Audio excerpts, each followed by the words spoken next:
नमस्ते दोस्तों, मैं हूं आकृति बंसल और आप देख रहे हैं सिविल स्टाफ आईएएस। आज हम डिस्कस करने वाले हैं एक बहुत इंपॉर्टेंट और controversial topic sedition law in India, यानी राजद्रोह कानून। ये वही लॉ है जिसका यूज ब्रिटिशर्स ने फ्रीडम फाइटर्स के अगेंस्ट किया था और आज भी इसका डिबेट इंडिया में चल रहा है। इस वीडियो में हम सिंपल लैंग्वेज में समझेंगे सेडिशन लॉ क्या है, ब्रिटिशर्स ने क्यों बनाया, सुप्रीम कोर्ट का क्या स्टैंड है और बीएनएस में क्या चेंजेस आए हैं। तो वीडियो को एंड तक जरूर देखिए। दोस्तों, ये टॉपिक रिसेंटली न्यूज में तब आया जब सुप्रीम कोर्ट ने सेडिशन रिलेटेड केसेस को लेकर इंपॉर्टेंट क्लैरिफिकेशन दी।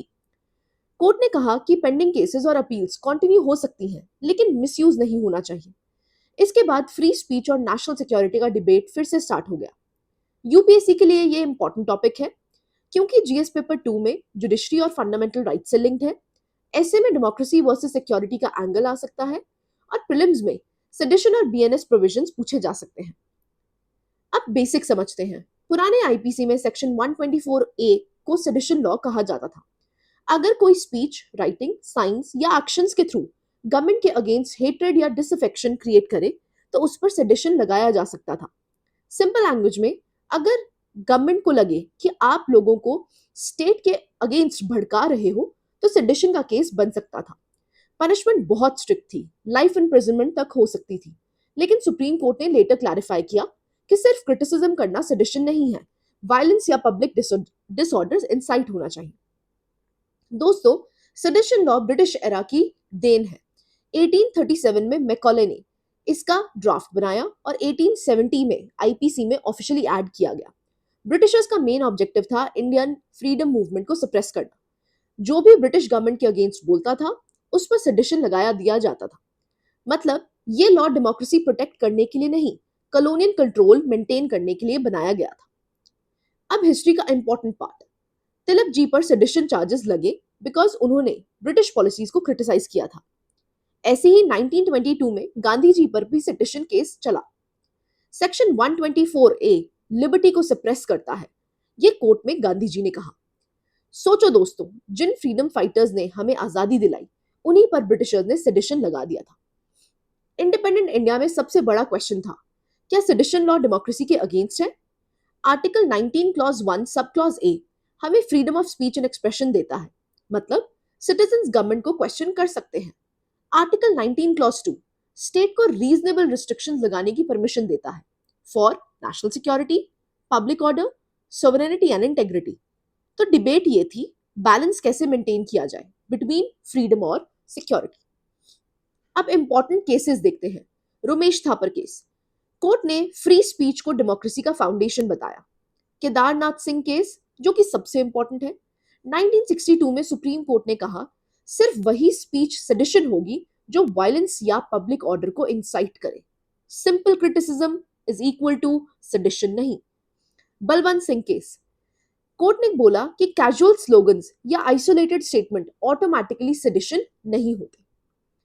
2022 में सुप्रीम कोर्ट ने एक हिस्टोरिक स्टेप लिया। कोर्ट ने इफेक्टिवली सेक्शन 124 ए की ऑपरेशन को फ्रीज कर दिया। गवर्नमेंट को बोला गया नए एफआईआर्स अवॉइड करें, पेंडिंग केसेस को पॉज किया जाए। कोर्ट ने ऑब्जर्व किया कि कॉलोनियल एरा लॉ को मॉडर्न डेमोक्रेसी में रीथिंक करने की जरूरत है। ये डेवलपमेंट यूपीसी के लिए बहुत ज्यादा इंपॉर्टेंट है। अब लेटेस्ट डेवलपमेंट समझते हैं। इंडिया ने आईपीसी को रिप्लेस करके भारतीय न्याय संहिता यानी बीएनएस इंट्रोड्यूस की। ऑफिशियली सेडिशन वर्ड हटा दिया गया, लेकिन सेक्शन 152 बीएनएस इंट्रोड्यूस हुआ। अब फोकस गवर्नमेंट क्रिटिसिज्म से शिफ्ट होकर sovereignty, unity, integrity of India पर आ गया है। गवर्नमेंट के अकॉर्डिंग गवर्नमेंट के अकॉर्डिंग लॉ मॉडर्नाइज्ड हुआ है। क्रिटिक्स के अकॉर्डिंग मिसयूज का डेंजर अभी भी एग्जिस्ट करता है। 22nd लॉ कमीशन ने सजेस्ट किया कि सेडिशन टाइप लॉ को कंप्लीटली रिमूव नहीं करना चाहिए। क्यों? बिकॉज इंडिया को फेस करने पड़ते हैं टेररिज्म, सेपरेटिज्म, रैडिकलाइजेशन। लेकिन कमीशन ने सेफगार्ड्स भी सजेस्ट किए। वायलेंस थ्रेशोल्ड क्लियर हो, सीनियर पुलिस अप्रूवल हो, फॉल्स मिसयूज अवॉइड हो। अब क्रिटिसिज्म देखते हैं। चिलिंग इफेक्ट, लोग फियर की वजह से ओपनली बोलना बंद कर देते हैं। मिसयूज, कभी एक्टिविस्ट, जर्नलिस्ट और स्टूडेंट्स पर भी केसेस लग जाते हैं। कॉलोनियल लेगेसी, यूके ने खुद सेडिशन लॉ अबॉलिश कर दिया था। एम्बिगुअस डेफिनेशंस, ब्रॉड वर्ड्स का मिसयूज हो सकता है। तो सोल्यूशन क्या हो सकता है? Judicial reforms, fast track hearings और strict interpretation, legal clarity, violence और एक्चुअल थ्रेट क्लियरली डिफाइंड हो, अकाउंटेबिलिटी, फॉल्स एफआईआर पर एक्शन हो, पुलिस ट्रेनिंग, पीसफुल प्रोटेस्ट और रियल एंटी स्टेट थ्रेट्स में डिफरेंस समझा जाए। दोस्तों, डेमोक्रेसी और नेशनल सिक्योरिटी दोनों इंपॉर्टेंट है। एक साइड फ्री स्पीच डेमोक्रेसी की सोल है, दूसरी साइड स्टेट को नेशनल यूनिटी प्रोटेक्ट करनी होती है। रियल चैलेंज है बैलेंस मेंटेन करना।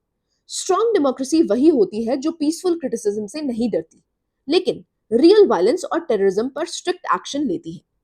तो दोस्तों, सेडिशन लॉ का डिबेट सिर्फ एक लीगल डिबेट नहीं है, ये डेमोक्रेसी के फ्यूचर का डिबेट है। क्वेश्चन ये नहीं है कि सिक्योरिटी इंपॉर्टेंट है या नहीं, क्वेश्चन ये है कि सिक्योरिटी के नाम पर फ्रीडम कितनी लिमिट कर सकते हैं। ट्रू डेमोक्रेसी वही होती है जो नेशन को भी प्रोटेक्ट करे और सिटीजन्स के राइट को क्वेश्चन भी करे। आपका क्या ओपिनियन है? कमेंट सेक्शन में जरूर बताना। अगर वीडियो हेल्पफुल लगी हो तो लाइक, शेयर और सब्सक्राइब जरूर करिएगा।